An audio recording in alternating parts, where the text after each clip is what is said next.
12 லக்னங்களின் முதல் லக்கணமான மேஷ லக்கினத்தின் பொதுவான பலன்களைப் பற்றி தெரிந்து கொள்வோம். மேஷ லக்கினத்தில் பிறந்தவர்கள் செவ்வாயை அதிபதியாகக் கொண்டவர்கள். அவ்வகையில் செவ்வாய்க்குரிய அந்த முரட்டுக் குணம், தைரியம் ஆகியவை ஒருங்கே அமையப் பெற்றவர்கள். மேஷத்தில் சூரியன் ஆட்சி பெறுவதால் தலைமைத்துவப் பண்பு இவரிடம் நிரம்பி காணப்படும். மேஷ லக்கினத்தில் பிறந்து இருந்து லக்னத்திலேயே செவ்வாய் ஆட்சி பெற்றவர்கள் அல்லது மகரத்தில் உச்சம் பெற்றுள்ளவர் இயல்பிலேயே பிடிவாதக்காரர்களாகவும் முரட்டு தைரியம் துணிவு மிக்கவர்களாகவும் கோபம் நிறைந்தவர்களாகவும் இருப்பார்கள்.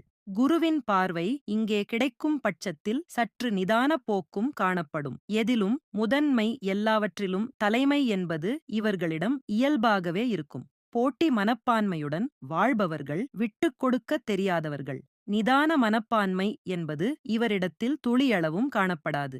எடுத்தெறிந்து பேசும் மனப்பான்மை, அதே நேரத்தில் நகைச்சுவையும் பேசக்கூடியவர்கள் மேஷ லக்கினத்தில் பிறந்தவர்கள்.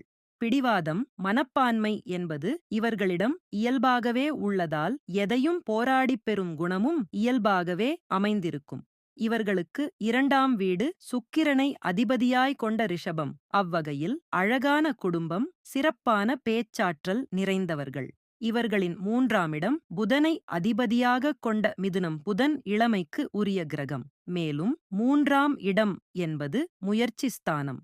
இளமையானவர்கள் முயற்சி செய்ய தயங்குவதில்லை என்பதற்கு ஏற்ப இவர்களும் முயற்சி செய்ய தயங்காதவர்கள். இவர்களது 4ஆம் வீடு சந்திரனை அதிபதியாக கொண்ட கடகம். அவ்வகையில் தாய் மீது அன்பும் அளப்பரியா பாசமும் கொண்டவர்கள். இவர்களின் 5ஆம் வீடு சூரியனை அதிபதியாக கொண்ட சிம்மம். மேலும் புத்திரஸ்தானம் என்று அழைக்கப்படுவதும் 5ஆம் இடமே.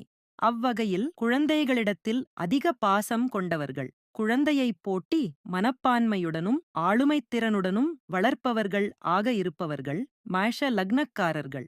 இவர்களின் 6ஆவது வீடு கன்னி. முயற்சி செய்து வெற்றி எதிர்நோக்கும் தன்மை உடையவராக இருப்பார்கள். 7ஆவது வீடு சுக்கிரனை அதிபதியாக கொண்ட துலாம். சுக்கிரன் என்றாலே அழகு. அவ்வகையில் அழகான துணையை பெற்றவர்கள் மேஷ லக்னக்காரர்கள்.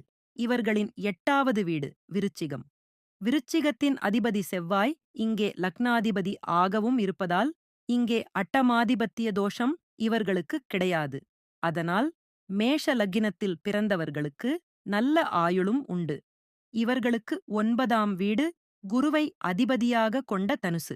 தந்தை மீது அன்பும் அளப்பரிய பாசம் உள்ளவர்களாக இருப்பார்கள். இவர்களது 10ஆம் வீடு சனி அதிபதியாக கொண்ட மகரம். உழைப்புக்கு அதிக முக்கியத்துவம் தருபவர்களாகவும் கடின உழைப்பாளிகளாகவும் இருப்பார்கள். இவர்களது 11ஆம் வீட்டிற்கும் சனி பகவானே அதிபதியாக வருவதால் இவருடைய அபிலாசைகள் நிறைவேறுவதற்கு சற்று தாமதமாகும்.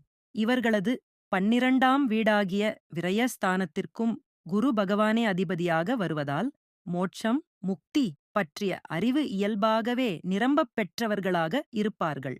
விரயஸ்தானாதிபதியாக குருபகவான் இருந்தாலும் அவர் 9ஆம் இடத்திற்கும் அதிபதியாக இருப்பதால் பெரியளவில் தீமைகள் செய்வதில்லை.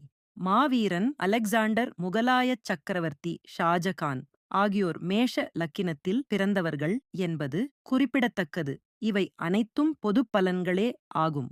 சுய ஜாதகத்தில் கிரகங்களின் நிலைமையைப் பொறுத்து பலன்கள் மாறுபடலாம்.